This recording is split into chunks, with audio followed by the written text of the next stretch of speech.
One of my very favourite people, the legend that is Dr. Brian May, joins us in a moment to talk about why he's remastered his debut album.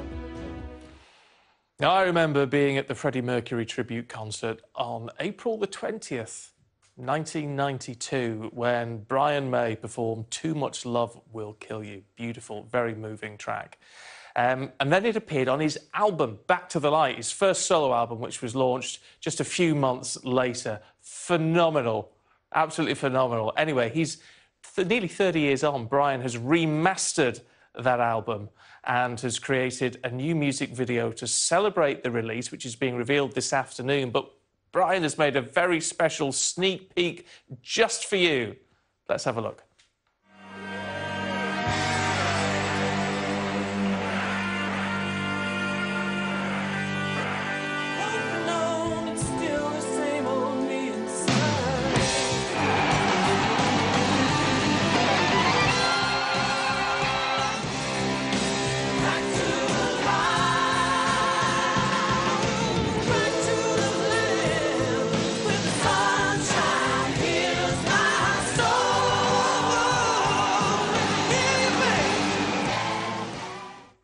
Amazing. Brian joins us now. It's always a joy to talk to you, Brian.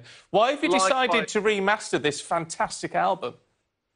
It just had to be done because it wasn't out there. That's the simple answer, the first thing. But I also realise it has a strange relevance to the way things are right now with the world. We've all been through some black times, and it's time to sort of get back out and find the light again in our surroundings and in ourselves, I think, find a new version of ourselves.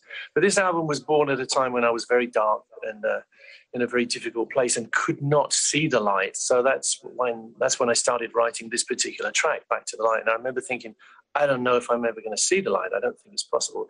So the album is, if you stick with the whole album, it gives you this feeling. And I think that is possible. No matter what place you find yourself in, you can get out and you can find the light again. That's what the album's about. And I had to put it out. No one had been able to get it for 20 years or so, and it was time. So most people, it's a new album. And to me, it's...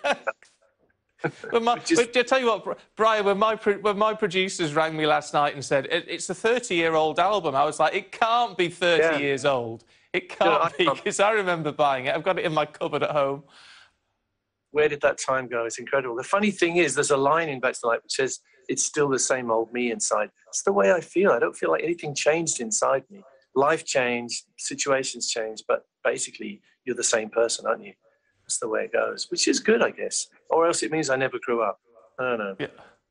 Yeah, it's interesting. I was reading some of the comments you've made about this, and you said, you were 30 years ago, you were just a young man, which is extraordinary because 30 years ago, of course, you were already this absolute massive star with Queen. Do you think of yourself as just being a young man then? Yeah, we were boys still, really, and we did achieve great success, and we were very lucky in so many ways. We had lots of glory days, and we're still having them, which is wonderful for us, But I think of myself as a worker, really. I think of myself as someone who wants to create and find things that have never been done before. That's what really makes me tick. And if I'm not doing that, I get depressed. I've kind of learned that about myself. I have to be creating. I have to be doing something which I think has never been done before, or something which is worth doing for people or for my own growth or whatever reason. I don't want to be sitting there doing nothing. I can't deal with. Yeah. Got to be busy. You're going to be busy this afternoon because I presume you are already at that secret location where you're unveiling the new video, which we've had that fantastic sneak peek of, and you're going to have a handful of fans there. How important is it for you to deal with the fans? Because I know you like getting out in front of a crowd. Yeah, it's become more important. I think in the days that we were talking about with Freddie, we didn't have any time to do that, and there wasn't the equipment, there wasn't the wherewithal to really make contact with fans. What happened to me in lockdown was I went onto Instagram and used it as a platform to perform, and it became very interactive. So now I have a whole community on Instagram who kind of get me, and I get them to an extent. Lots of artists, lots of great stereoscopists, lots of musicians. And today we're filming you as well as you filming me. You probably know. You gave me permission to put it on Bry TV. So here I have Sal, who's filming me. And if you want to watch my whole day, including the unveiling of this video, go to Brian May for Real on Instagram. I don't know how many of you out there do Instagram, but the track will be going. The video will be going live on my YouTube channel at the same time. It's 2:15. That's British time, British summertime. But if you want to join me in the room with the prize winners and the press and everything, come and see me on Instagram, live on Instagram. Fantastic. It's a lot of fun. Well, yeah, and it is all about getting people involved in that way. I think people really appreciate that sort of connectivity in a sense. But I mean, talk us through the video, because the 30 seconds you put together for us looks amazing. And I love the fact when there's two of you, you know, the older and the younger Brian performing. I mean, is it interesting to compare the two of you, if you like? Yeah, I had this idea that I wanted to go back in time and play with my old band. And of course, my old band includes the old me, or perhaps I should say the young me. And so the idea gradually working with Simon Lupton, who's our wonderful Queen producer, director of the video. And we put together every shot very carefully to make sure that I could actually appear on the stage in 1992 with the Brian May Band and the 1992 Brian May. So what happens then, you can see in the video, but that was the idea. And I don't know if it's ever been done before. I don't think there's not many people who are as old as me who can do that and who can see themselves 30 years on a stage. So it's been something exciting for me, something different. And for me, exploring the way things were in those days has been very illuminating for me.